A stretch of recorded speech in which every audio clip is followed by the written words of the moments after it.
These are the perfect lens couple, 24mm and 65mm, but they look identical.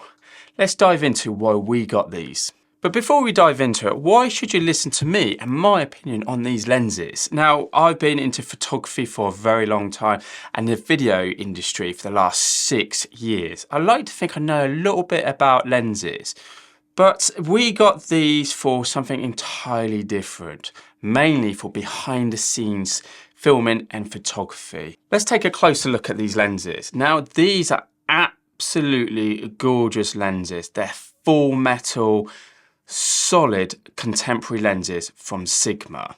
The difficulty with these is that they look the same, and often we get very confused here about which one's which, and there's only a little bit of text on it which tells you what it is. If you can see this on the top camera, this is the 24mm lens. It is so small.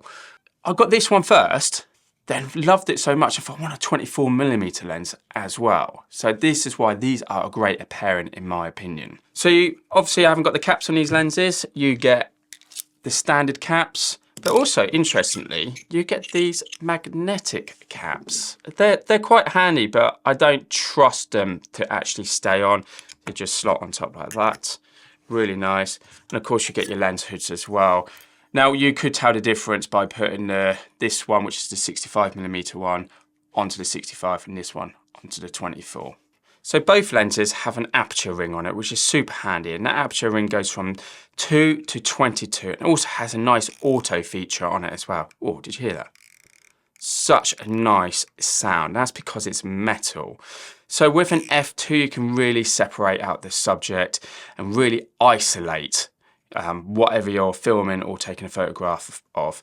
On the side, you have a nice handy autofocus and manual focus, and that feels really good as well. Nice clip sound to it. So both these lenses are 62mm thread on it, which means if you buy an ND filter for it, it will go on both. Very, very handy. Now, we have used these lenses for some video shoots, and stupid enough, we didn't test them beforehand, or shall I say that I didn't test them beforehand. And we used a 24mm for a piece to camera. It was only afterwards in post-production that we noticed that they do get a bit of focus hunting, especially at f2. I really think that these are more suited towards photography, and that's what we aim for.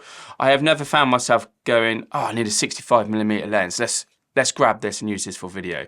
We tend to lean towards the Sony G Master for that side of things. As I mentioned, we bought these for behind the scenes photos. From when we're doing any sort of video production, we like to get some really nice, exciting, dynamic stuff, photos behind the scenes. And these are great because they're small, they're compact, they're reasonably light. They got a bit of weight to them, you know you've got them. And that's what they're great for. That's what we use them for. But I know what you're thinking, Andy, 65mm lens, really? Why would you not use an 85? Now, in my personal opinion, 65 is great. You don't have to be really far away from your subject. You don't have to be super close.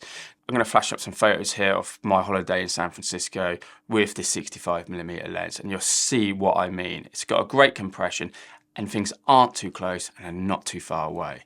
I feel it's a good compromise between that sort of like 50mm and 85. Go 65. Now let's get to the price. These are not cheap. They are on the pricier end for Sigma.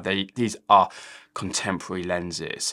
So the 65mm, you can see right now, I have to pick these up to go which one's which, but unless you're looking really close, you're not gonna know which one's 24 and which one's 65. So it's the 65mm lens, comes in at £659. First, the 24mm lens, which comes in at £599. There's a bit of a difference, but if you're looking to buy these both at the same time, it's over £1,000. But I would say they're worth every penny. I just want to finish up. I just think these are great looking lenses.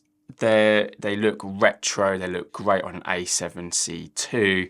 Any camera like that with retro filter. They're small, compact, and would easily go in your bag. So what do you think? Leave your comments below. Would love a subscribe and stay tuned for a related video.